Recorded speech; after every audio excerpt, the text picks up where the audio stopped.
नमस्कार, नमस्कार, नमस्कार। इस संस्करण का नाम है सॉफ्ट डिप्लोमेसी और करीम चाचा। आपको थोड़ा-सा आश्चर्य होगा कि करीम चाचा क्या कर रहे हैं, कौन है करीम चाचा और सॉफ्ट डिप्लोमेसी का क्या मतलब है। अभी 2 ही दिन पूर्व माननीय प्रधानमंत्री जी ने जर्मनी के चांसलर फ्रेडरिक मर्ज इनके साथ कुछ समय अहमदाबाद में व्यतीत किया। जैसे कि गुजरात की परंपरा है मकर संक्रांति के दिन पतंग उड़ाना, तो शायद मर्ज साहब के लिए मोदी जी ने अहमदाबाद में 2 दिन पहले ही पतंग उड़ाया।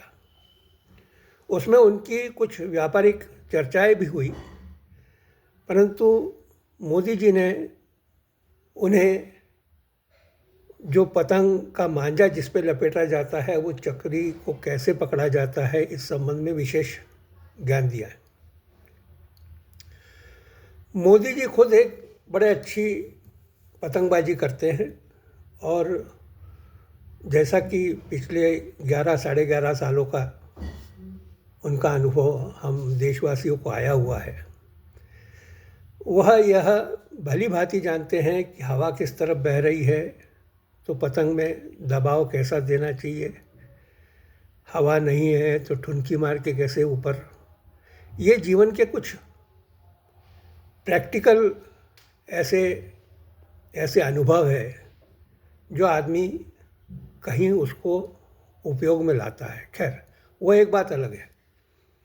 बात वह महत्वपूर्ण है कि इन सब डिप्लोमेसी को सॉफ्ट डिप्लोमेसी कहा जाता है, इसलिए इसका शीर्षक मैंने रखा सॉफ्ट डिप्लोमेसी और करीम चाचा। अब ये करीम चाचा कौन? आज से अनेक वर्ष पहले, 50-55 वर्ष पहले, जिस समय मैं छोटा था और मुझे जब पतंगबाजी करने की जब इच्छा करती थी, तो हम महाराष्ट्रीयन परिवारों में पतंगबाजी को कोई बहुत अच्छा नहीं माना जाता। आज मुझे ये महसूस होता है कि शायद उस समय मेरी माँ ने मुझे पतंगबाजी के लिए कुछ पैसे दिए होते, मांझा सूतने के लिए कुछ पैसे दिए होते, तो आज शायद मैं जीवन में कहीं और गया होता है। इसका ये भी मतलब नहीं कि जो अच्छे पतंगबाज होते हैं वो बहुत बड़े बनते हैं, ऐसा कुछ नहीं है। इसका कोई उस बात से संबंध नहीं। परंतु आज फ्रेडरिक मर्ज साहब को और मोदी जी को पतंगबाजी करते देखा तो मुझे ऐसा लगा कि बचपन में मुझे यदि पतंगबाजी करने मिली होती तो कुछ उसका जीवन में कहीं ना कहीं उपयोग तो जरूर होता है। बचपन की बात निकली है तो और पतंगबाजी की बात निकली है तो हमें पतंग के लिए मेरी माँ एक आना देती थी जो कि 6 पैसे के बराबर होता था उस समय का। उस समय एकदम छोटी नहीं पर एकदम छोटी से थोड़ी सी बड़ी साइज़ की एक पतंग मिलती थी। शुरुआत के कई वर्ष वो पतंग उड़ाते उड़ाते ख़राब हो जाती थी, फिर उसको चिपकाया जाता था। जब चिपकाया जाता था तो उसकी एक लाई मिलती थी जो कि आटे से बनती थी, और आटे से बनी हुई लाई के अंदर रात के समय चूहे वगैरह ना खा जाए इसलिए उसमें, जिसे कॉपर सल्फेट बोलते हैं, नीले रंग का जो होता है, नीला थोथा जिसको बोलते हैं, वो उसमें मिलाया जाता था ताकि रात को चूहे वगैरह उसको न खाए। और इसकी जो दुकान थी वो हमारे घर के पास में लोधी मोहल्ले में करीम चाचा की दुकान हुआ करती थी।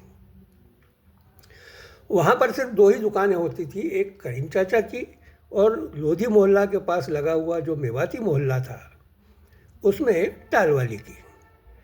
अब ये इसका नाम टालवाली क्यों पड़ा ये तो मुझे नहीं मालूम, पर कभी कभार ये हम बच्चों में बातें होती थी कि अरे यार ये करीम चाचा की पतंग उड़ती नहीं है और टालवाली के यहाँ की जो पतंग है वो बड़ी अच्छी उड़ती है। बात जो भी हो, ये करीम चाचा का एक अपना निश्चित ये होता था व्यवहार का तरीका। एक तो ये बच्चों से कोई बहुत अच्छे तरीके से बात नहीं करते थे, बहुत बदतमीज़ी से बात करते, बदतमीज़ी से पेश आते थे। और हमें उसको चिपकाने के लिए लाई भी लगती थी तो हम लाई भी लेके आते थे। आज जब सॉफ्ट डिप्लोमेसी पतंगबाजी के माध्यम से मैंने देखी तो मेरे सामने से वो सब चीज़ें, उसमें जो महत्वपूर्ण बात जो है वो मैं कहना चाह रहा हूँ कि करीम चाचा दिखने में, अपीयरेंस में बड़ा गंदा भी रहते थे। दाढ़ी धुली नहीं है चेहरे पर। अब वो पतंग बनाने में इतना व्यस्त रहते थे, वो और उनका पूरा परिवार। दिन भर उनके पूरी दुकान में जहाँ देखो वहाँ अलग अलग साइज़ की, अलग अलग आकार की पतंगे, जिसमें हम उस समय चांद तारा और परियल वगैरह क्या न क्या कहा करते थे। और जो चकरिया, मांझे की चकरिया, वहीं आसपास में उनके लड़के लोग मांझा बना के, मांझा बनाने का भी एक विशेष तरीका होता था। उसमें सरस लगता था, उसकी लुगदी लगती थी, कांच की पाउडर लगती थी। कांच की भी पाउडर इतनी महीन ताकि वो आसानी से मांझे के ऊपर चिपक जाए। वो एक अलग किस्म की इंजीनियरिंग हुआ करती थी। पर उस इंजीनियरिंग के अलावा भी करीम चाचा अपने अपीयरेंस में एक बहुत ही ऐसे, दिखने में कोई बहुत जिनका अपीयरेंस अच्छा नहीं माना जा सकता था। लंबी बढ़ी हुई दाढ़ी, बुजुर्गियत मतलब 60-65 साल के ऊपर ही हुआ करते होंगे उस समय। उनकी एक नातिन थी या लड़की थी, पता नहीं, छोटी 7-8 साल की। संयोग ऐसा देखिए कि करीम चाचा अपनी दुकान पर बैठे बैठे नाक साफ करते थे। अब मुझे कहना नहीं चाहिए कि क्या मटेरियल निकलता था और किस कलर का निकलता था। तो वो जो मिलने वाली लाई हुआ करती थी, वो लाई का रंग काफ़ी कुछ वैसा ही हुआ करता था। तो शुरुआत के बाद में हमने जब देखा कि ये सब करीम चाचा को करते हुए, तो हमने उसके बाद कभी लाई में हाथ डालने का प्रयास नहीं किया। पर बाद में जब किसी ने हमें बताया, नहीं नहीं भाई, ये वो चीज़ नहीं है जो आप समझ रहे हो, ये लाई मतलब ऐसी ऐसी उबाल के बनाई जाती है, तो बाद में हमने लाई का भी प्रयोग करना चालू किया। उनकी जो नातिन थी या जो भी कुछ था उनके घर के अंदर, उनकी बहने वाली नाक और उनमें से भी निकलने वाला उसी किस्म का मटेरियल, ये हमारे पतंगबाजी के साथ बड़े जुड़े हुए किस्से हैं।